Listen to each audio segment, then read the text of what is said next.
Les gardiens des mines de...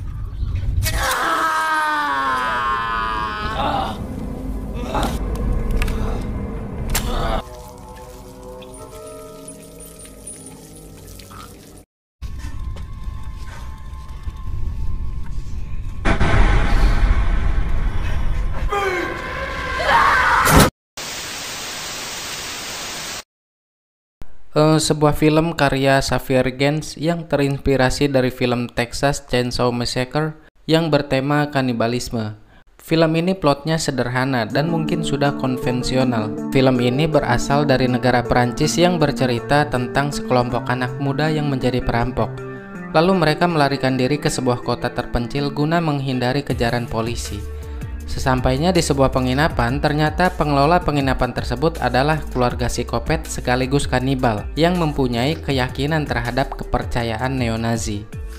Mampukah mereka menyelamatkan diri dari cengkraman keluarga psikopat tersebut?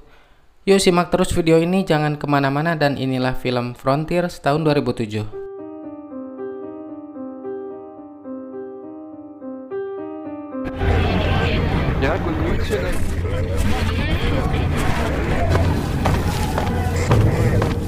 Saat itu terjadi keributan di kota Paris. Seorang kandidat mencapai putaran kedua pemilihan presiden, sehingga memicu kerusuhan di sana.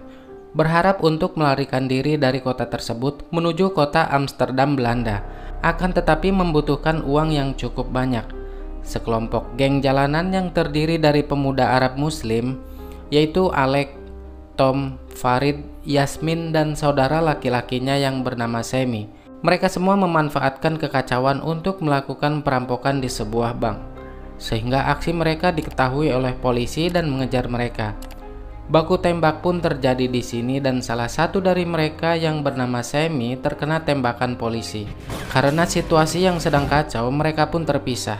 Yasmin dan Semi berjalan menuju sebuah bangunan, sedangkan Alec, Tom, dan Farid masih dikejar oleh polisi. Déconne pas, putain. Qu'est-ce que tu fous, Alec? Sementara itu, Yasmin sangat khawatir dengan keadaan Semi yang sekarat akibat terkena tembakan di bagian perutnya. Alhasil, Semi banyak kehilangan darah. Akhirnya, Alec, Tom, dan Farid mendatangi tempat Yasmin. Sedikit info bahwa Yasmin, Sam, dan Farid mereka bertiga bersaudara. Sedangkan Alec adalah pacarnya Yasmin. Setelah mereka mendapatkan uang hasil rampokannya itu, mereka melanjutkan niat awalnya untuk pergi dan kabur ke kota Amsterdam, Belanda. Karena keadaan Sam yang terluka, akhirnya mereka memutuskan untuk membawa Sam ke rumah sakit, diantar oleh Alec dan Yasmin. Sedangkan Tom dan Farid akan berangkat duluan. Ternyata Yasmin ini sedang dalam keadaan hamil anaknya Alec, dan dirinya berencana untuk mengaborsi kandungannya. Sesampainya di rumah sakit, Semi sudah semakin sekarat. Sam yang mengetahui bahwa dirinya tak akan selamat, ia memberi pesan kepada Yasmin agar tidak menggugurkan kandungannya. Di sini Semi pun menyuruh Yasmin untuk kabur karena ada seorang polisi yang datang menghampirinya. Yasmin dan Alec pun berhasil kabur dari sana dengan meninggalkan Semi yang semakin parah. Di sisi lain, Tom dan Farid yang sudah berangkat duluan, mereka pun kelelahan dan berniat mencari sebuah penginapan. Setelah jauh berjalan dan sampai di perbatasan Deauville, akhirnya mereka menemukan penginapan. Tempat yang sepi, jauh dari kota, serta menyeramkan. Itulah gambaran penginapan mereka saat ini. Sesampainya di sana, mereka disambut oleh dua orang wanita yang bernama Gilberte dan Claudia, juga seorang pria berbadan besar yang bernama Guts. Di sana Tom tidak hanya menyewa kamar, akan tetapi menyewa jasa Gilberte untuk ngubrut bersama dirinya.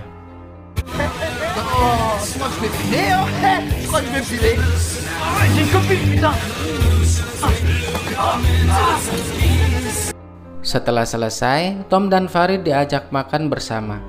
Di sana Tom menanyakan daging yang telah dihidangkan untuknya. Mereka menjawab bahwa itu adalah daging bagong. Seperti yang kita ketahui bersama di awal film tadi bahwa mereka adalah pemuda muslim. Jelas dong mereka pun menolaknya, dan Farid berkata bahwa di dalam Islam daging B2 dilarang untuk dikonsumsi. Seketika Guts merasa sedikit tersinggung dengan ucapannya, dan mereka pun kembali ke kamarnya. Di dalam kamar, Yasmin menelpon Tom dan memberitahu bahwa mungkin mereka tidak akan sampai dalam waktu 2 jam. Lalu Tom memberitahu alamat penginapannya. Tak lama kemudian ada seseorang yang mengetuk pintu kamarnya, dan ketika dibuka ternyata itu adalah Gilberte. Dia membawa seorang pria yang bernama Carl. Sedikit terjadi perbincangan di antara mereka. Di sini Carl berniat akan mengambil uang mereka hasil rampokannya itu. Dia mengetahui hal tersebut karena Gilberte yang memberitahunya. Karena mereka tidak mau memberikan uangnya, akhirnya Carl menodongkan pistol kepada Tom. Di saat Carl sedang lengah, dengan cepat Tom menghajarnya sampai dia terjatuh. Hal itu diambil kesempatan oleh Tom dan Farid untuk kabur dari sana. Ketika mereka sampai di bawah, Guts sudah siap menghajar dan mengenai Tom hingga terjatuh. Setelah itu, Carl menodongkan pistol kepada Farid. Lalu ia menembak jari tangannya Tom sampai terputus. Carl yang sedang lengah ditusuk oleh Farid dari belakang menggunakan gunting. Mereka pun berhasil keluar dari sana. Karena memiliki jiwa psikopat yang handal, mereka pun tak menyerah begitu saja dan terus mengejar mobil yang dikendarai oleh Farid dan Tom. Aksi kejar-kejaran pun terjadi di sini. Yang singkat cerita, mobil Tom dan Farid masuk ke jurang karena terus dipepet oleh mobil mereka.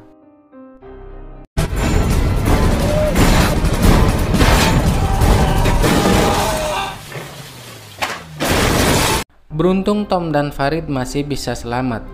Mereka terus berjalan sampai akhirnya menemukan sebuah goa. Kembali kepada Yasmin dan Alec yang sudah tiba di penginapan. Mereka pun langsung menanyakan keberadaan teman-temannya. Namun di sini Gilberte mengatakan bahwa mereka menginap di hotel dekat sini. Lalu Gilberte pun mengantarkan Yasmin dan Alec ke tempat yang katanya teman-temannya menginap. Di sisi lain, Tom dan Farid mencium bau busuk di dalam gua itu. Dengan bantuan kamera yang dibawa oleh Farid, akhirnya mereka menemukan sebuah lubang kecil dan mereka masuk ke lubang tersebut. Di dalam sana, Tom hampir kehabisan napas dan dia pun terjepit. Farid yang berada di belakangnya merasakan sesuatu seperti ada orang tepat di belakang dirinya. Di saat dia membalikkan badannya, tiba-tiba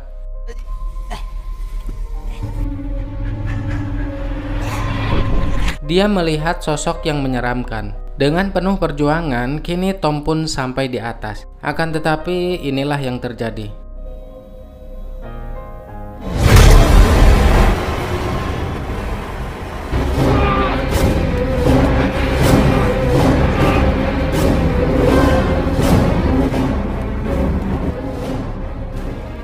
Di dalam perbincangannya, Gilberte mengatakan bahwa dulunya hotel ini bekas tambang Perang Dunia II. Singkat waktu, kini Yasmin dan Alex sampai di hotel. Di sana dirinya disambut oleh seorang wanita yang bernama Eva. Lalu Alex minta diantarkan ke toilet. Dengan senang hati, Gilberte pun mengantarkannya. Tampak dari wajahnya Yasmin sepertinya dia mulai mencurigai dengan tempat itu. Tidak seperti hotel pada umumnya, karena ia melihat banyak barang-barang bekas peninggalan Nazi.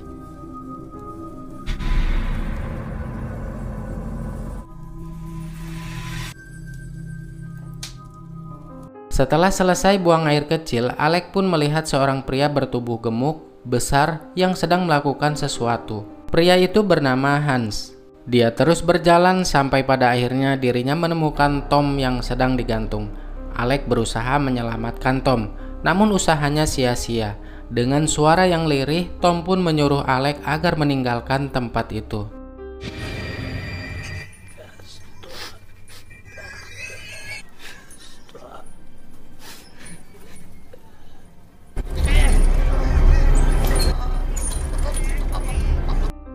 Bergegas Alec pergi dari sana menuju di mana Yasmin berada.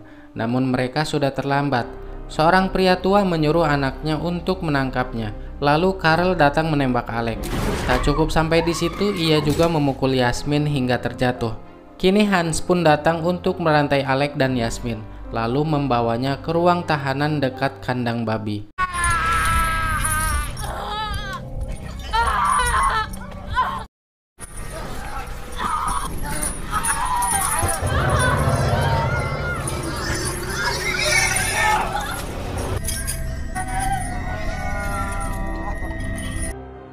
Farid yang telah berhasil melarikan diri dari kejaran makhluk aneh itu, kini telah sampai di sebuah ruangan yang berisi banyak jasad manusia yang digantung. Ternyata itu adalah para korban-korban yang telah mereka tangkap dan siap untuk disantap. Sebagian dari para korban itu masih ada yang hidup dan sebagian yang lainnya sudah menjadi mayat. Akhirnya Farid menyalakan lampu yang ada di sana. Dan tanpa dirinya sadari bahwa stop kontak itu terhubung dengan ruangan lainnya. Hal tersebut diketahui oleh Hans yang sedang mengeksekusi jasadnya Tom. Hans pun memberitahu kejadian itu kepada Karl yang sedang dijahit lukanya oleh Claudia. Lalu mereka berdua pun bergegas pergi untuk mencari Farid.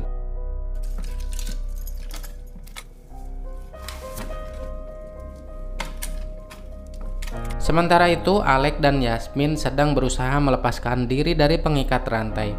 Dengan penuh perjuangan, akhirnya Alec berhasil melepaskan rantai Yasmin, sedangkan dirinya sendiri masih terikat dan kehabisan tenaga untuk melepaskannya. Alec menyuruh Yasmin agar ia pergi dari sana dan meninggalkan dirinya.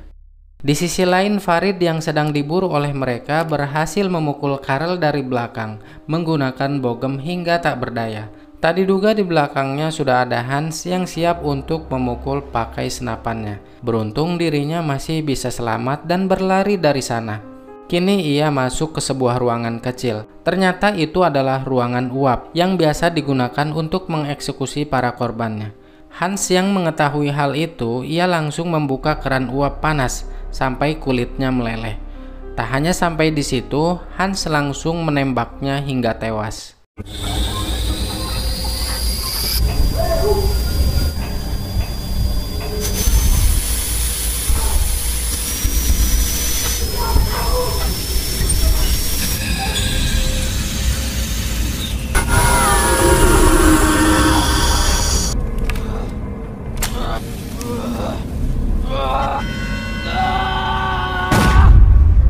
Di tempat lain, Yasmin berusaha agar bisa keluar dari penjara yang bau, jorok, lumpur dan kotoran babi bercampur menjadi satu.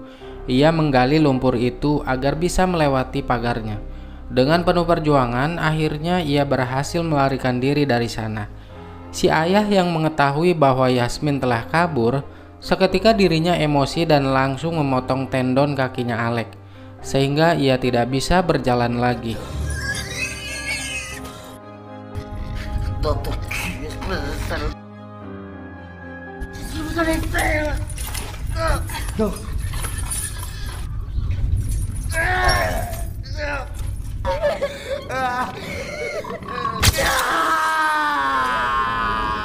Terlihat Yasmin sedang berlari ke arah jalan, dan di sana ia menemukan sebuah mobil yang akan melewati jalur tersebut.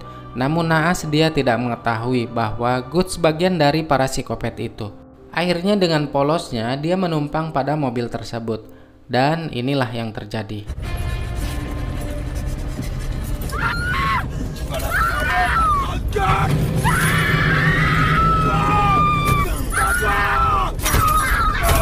Yasmin pun dibawa kembali ke dalam penjara itu. Setelah itu si ayah menembak Alec tepat di depannya Yasmin. Kemudian Yasmin dibersihkan oleh mereka. Dan dari sinilah Eva mengetahui kalau Yasmin sedang hamil. Setelah itu Yasmin dikurung di dalam kamar. Lalu Eva datang untuk mencukur rambut Yasmin. Sambil mencukur, Eva juga mengatakan bahwa Yasmin akan dijadikan anak oleh si ayah. Ternyata dirinya akan dinikahkan dengan Karl. Di meja makan, sang ayah merayakan atas kehadiran Yasmin dan calon bayinya yang akan dilahirkan. Di sana dia juga mengumumkan bahwa Yasmin akan menjadi bagian dari anggota mereka. Dan di saat itu juga si ayah menikahkan Karl dengan Yasmin. Yasmin yang tidak terima, dengan cepat ia menodongkan pisau tepat di lehernya si ayah. Berniat menembak Yasmin, akan tetapi tembakan Hans malah mengenai sang ayah hingga tewas. Karl yang tidak terima pun langsung membalas menembak Hans. Di sini Eva sangat bersedih atas kematian Hans karena dirinya sangat mencintai Hans. Kemudian Yasmin berhasil kabur dari sana. Mereka pun tidak tinggal diam dan mengejar Yasmin. Aksi kejar-kejaran pun terjadi di sini. Yang singkat cerita, Yasmin telah sampai di sebuah ruangan yang mana ruangan tersebut adalah tempat untuk menyimpan para korban secara digantung. Disusul dengan Guts yang masuk ke ruangan itu. Sebenarnya Guts sudah mengetahui keberadaan Yasmin, akan tetapi dirinya memperlambat tempo agar bisa menakut-nakuti Yasmin. Terlihat di sana juga ada sesosok makhluk yang di pertengahan film menghampiri Farid tadi. Guys, ternyata sosok makhluk itu bukan seperti hantu ataupun lainnya ataupun zombie. Akan tetapi itu adalah orang-orang tunawisma yang dirawat oleh Hans dan Eva. Tidak dijelaskan sih detailnya seperti apa tentang makhluk tersebut. Ketika Guts sedang lengah, dari belakang Yasmin menyerangnya hingga mereka berdua terjatuh. Namun jelas, Yasmin yang seorang perempuan dan badannya lebih kecil dari Guts dihajar habis-habisan olehnya.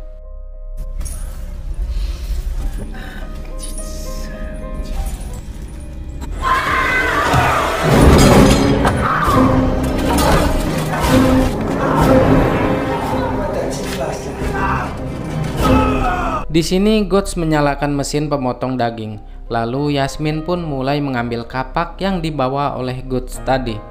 Perlahan Guts menghampirinya. Tiba-tiba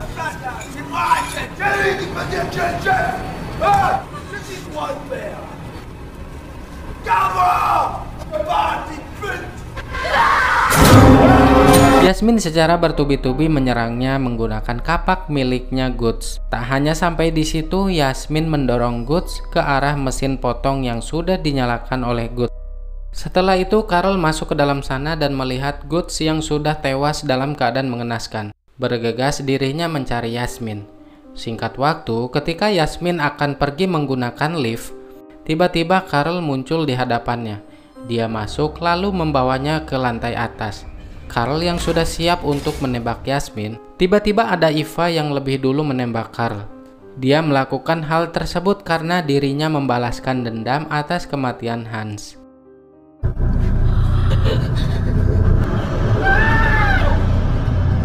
Adieu.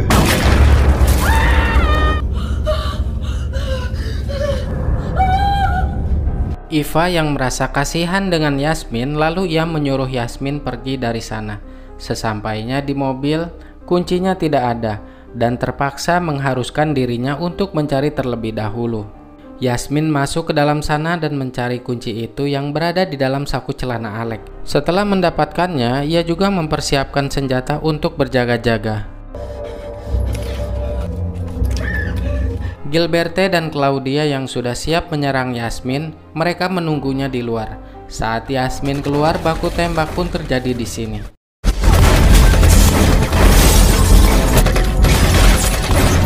Di sini Eva mencoba untuk menghentikan mereka.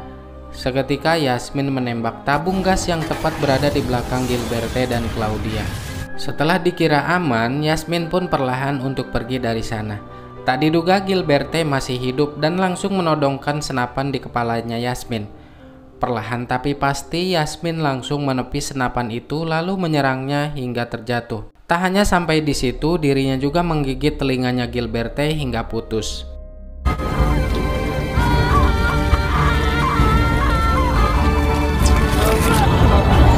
Yasmin mencoba membujuk Eva untuk pergi bersamanya. Akan tetapi Eva lebih memilih tetap tinggal di sana dan menjaga anak-anak tunawisma yang sudah dirawat oleh Hans dan dirinya. Di akhir film kita diperlihatkan Yasmin yang sedang mengendarai mobil. Di sana dia mendengar radio bahwa kandidat pada pemilihan presiden putaran kedua telah ditetapkan, yang itu artinya sudah ada presiden yang baru. Di tengah perjalanannya, Yasmin dihadang oleh para polisi. Karena keadaan dia yang sudah lemas, akhirnya dia memutuskan untuk menyerahkan dirinya. Dan film pun selesai.